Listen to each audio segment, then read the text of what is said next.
नमस्कार. अर्थातच मी सुनीता लाटकर. श्री स्वामी समर्थ आणि श्री महाअवतार बाबा यांना स्मरून आम्ही आत्ता तुमच्याशी गप्पा मारायला आलो आहे. आता आजचा हा जो आमचा म्हणजे काय आम्ही गप्पा मारायला आलो आहे त्याचा आजचा विषय हा जरा वेगळा आहे. इथून पुढचे साधारण 2-3 एपिसोड तरी हाच विषय घेऊन आम्ही आपल्याशी गप्पा मारणार आहोत. तो विषय कुठला आहे तर आध्यात्मिक उन्नती. आज जे काय माझ्याशी बोलणार आहेत काय करणार आहेत ती आता माझी आध्यात्मिक फॅमिली आहे. आता आध्यात्मिक फॅमिली आणि दुसरी फॅमिली असं वेगळं आहे का तर हो तसं वेगळं आहे. कारण काहींना जे प्रश्न असतात ते नॉर्मल आपल्या ऐहिक जीवनात जे सगळ्यांना पडतात ते सर्वांचेच प्रश्न असतात. जसे माझे आहेत तुमचे आहेत सगळ्यांचे आहेत. मलाही तेच प्रश्न आहेत जे तुम्हाला असतात. पण काही वेळेला काय होतं की ते प्रश्न घेऊन आल्यावर तुम्हाला कुठलं तरी एक आध्यात्मिक बळ मिळून जातं. तर असं ज्यांना आध्यात्मिक बळ मिळालंय अशांचे काही अनुभूती तुमच्या समोर आता ते येऊन सांगणार आहेत. तर त्याच्यातले काही जे लोक आहेत की त्यांचा आध्यात्मिक जर्नी किंवा आध्यात्मिक प्रवास हा कसा चालू झालाय तर ते पहिल्यांदा आले तेव्हा काही ते असे आले नव्हते की आम्हाला स्वामींना भेटायचंय, आम्हाला स्वामींची सेवा करायची आहे किंवा आम्हाला आध्यात्मिक आमचं काय अस्तित्व आहे ते दाखवा, असं कोणी येत नाही. मी पण नव्हते गेले. पण त्यांचे पहिल्यांदा सगळे प्रॉब्लेम्स घेऊन येतात. ते प्रॉब्लेम्स हे जेव्हा स्वामींच्या इच्छेने आणि त्यांच्या कृपेने सॉल्व्ह होतात तेव्हा ते स्वामींचे भक्त बनतात. आणि ते भक्त बनताना काही यांना आध्यात्मिक आशीर्वाद सुद्धा मिळून जातो. असे हे जवळजवळ 100 लोकातले 5-6 लोक असतात. मग बाकीच्यांना स्वामींचा आशीर्वाद असतोच तर आध्यात्मिक आशीर्वाद हा खूप वेगळा असतो. आता स्वामी आशीर्वाद आणि आध्यात्मिक स्वामी आशीर्वाद याच्यातला फरक काय? स्वामी आशीर्वादाने किंवा इच्छित गुरु आशीर्वादाने तुमचे प्रश्न मार्गी लागतात, तुम्हाला पुढचा मार्ग मिळतो, तुम्ही पुढे जाता. पण आध्यात्मिक स्वामी आशीर्वाद जो असतो किंवा आध्यात्मिक गुरुचा आशीर्वाद किंवा आध्यात्मिक उन्नती ज्या वेळेला व्हायला सुरुवात होते त्यावेळेला तुम्हाला आत्मिक आनंद मिळायला लागतो. आणि तो आत्मिक आनंद अगदी 1 सेकंदापासून मिळत असतो की आज खूप छान वाटलं, की आज 1 सेकंद चांगलं वाटलं, आज आम्हाला खूप रडायला आलं, आज आम्ही खूप रडलो, स्वामींचा जप करताना आम्हाला खूप रडायला आलं. तर ते रडणं म्हणजे भोग काढून टाकणं असतं. आणि मग तो आध्यात्मिक आशीर्वाद मिळतोय हे तुम्हालाही मिळतोय हे मला कसं कळतं तर मी तुम्हाला सांगत असते की आज तुम्हाला शांत झोप लागेल, तुम्हाला आज उगाचच आनंद वाटेल, उगाचच दुःख होईल, काहीतरी उगाचच तुम्हाला शांत शांत वाटेल. आणि सगळ्यात शेवटी काय असतं की तुमच्यात कितीही संकट आली तरी ती आपोआप दूर होऊन जातील. तो तुमच्या आध्यात्मिक आशीर्वादाचा एक भाग असतो. ह्याच्या पुढे तो आध्यात्मिक प्रवास चालू होतो. कारण आध्यात्मिक प्रवासासाठी प्रचंड मानसिक स्वास्थ्य, मानसिक आनंद आणि आत्मिक आनंद पाहिजे असतो. आणि त्याच्यासाठी अतिशय प्रचंड विश्वास तुमचा त्या शक्तीवर पाहिजे. ती कुठली शक्ती आहे ती ज्याची त्याने निवडायची असते.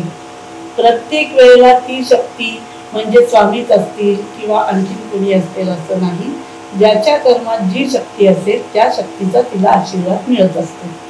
त्याच्यामुळे ही आध्यात्मिक उन्नती अशी ज्यांची झाली आहे की जे माझ्या सहवासात, आता मी माझ्या का म्हणते की हे जे आत्ताचे 4-5 एपिसोड आज आम्ही करणार आहोत ती ही लोक पहिल्यांदा सगळे त्यांचे फॅमिली प्रॉब्लेमच घेऊन आली होती.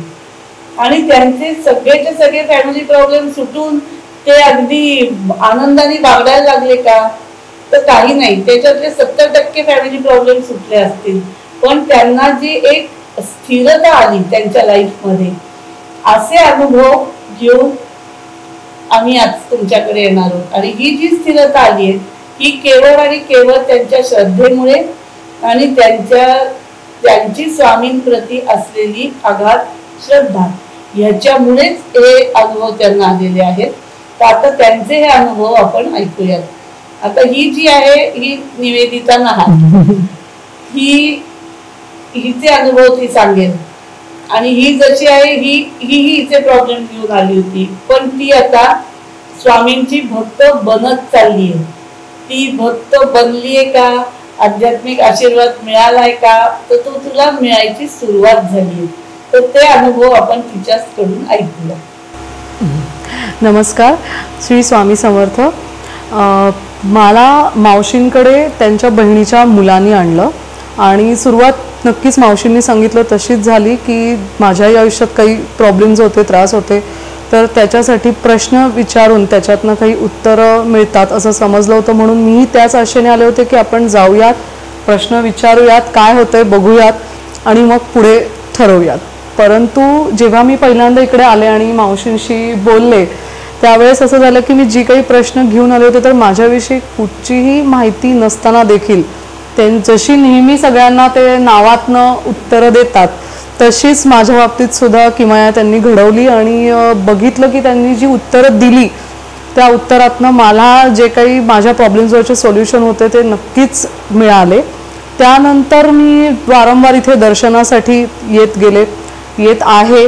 आणि जसं मावशींनी आत्ता सांगितलं तसंच मला स्वामींच्या प्रती मी एक विश्वास ठेवला होता. मध्यंतरी असं होत होतं की काही केल्या जुळून येत नव्हतं, आमचं वेळ जुळून येत नव्हती, मला इथे येता येत नव्हतं. परंतु मला आणि त्यांना दोघींनाही माहिती होतं की नाही, जरी होत नसेल तरी सुद्धा स्वामी पाठीशी आहेत, आशीर्वाद आहेत आणि हे सुद्धा कदाचित त्यांच्याच मनासारखं होतंय म्हणूनच मला इथे यायला तेवढा वेळ लागतोय. परंतु मी इथे जोडली गेलेली आहे आणि आता ह्याच्या पुढची स्टेप म्हणजे आता जसं मावशीने सांगितलं तसं की सगळे प्रॉब्लेम सॉल्व्ह झाले का, तर नक्कीच नाही सॉल्व्ह झालेत किंवा ते होऊ शकणार नाहीत. परंतु एक जी काही स्थिरता, एक शांतता, त्याच्यानंतर एक आनंद आणि एक म्हणजे शब्दात सांगू शकते एक विश्वास जो काही दृढ इथे निर्माण झालाय तो कमवण्याची शक्ती इकडे येऊन मिळते.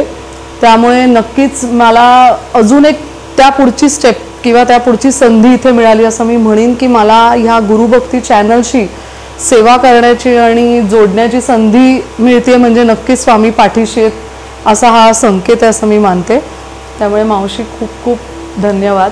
माझाच एक अनुभव मला तुमच्या सगळ्यांबरोबरच शेअर करायचा आहे की मध्यंतरीच्या काळात एक खूपच मोठा प्रॉब्लेम माझ्या बाबतीत घडला होता आणि त्या प्रॉब्लेमच्या दरम्यान माझा मावशींशी सतत संपर्क होता, स्वामींशी इथे येऊन संपर्क होता.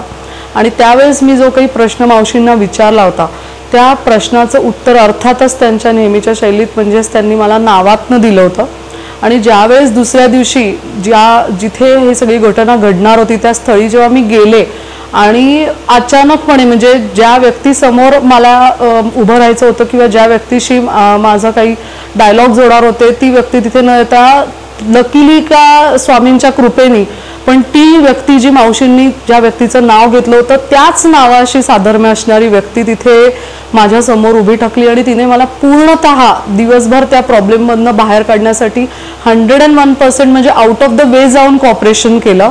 आणि मी त्या प्रॉब्लेममध्ये मधून पूर्ण बाहेर पडण्यासाठी मला पूर्ण दिवसभर त्यांनी पाठिंबा दिला, मदत दिली. म्हणजे तिथे जे काही चाललं होतं ते जेव्हा चालू होतं तेव्हा माझ्या डोक्यात इथे वेगळंच चाललं होतं की काल मला मावशींनी हे सांगितलं होतं, इथे स्वामींच्या इथे मला हे नाव समजलं होतं, म्हणजे हे नक्कीच काहीतरी वेगळं आहे.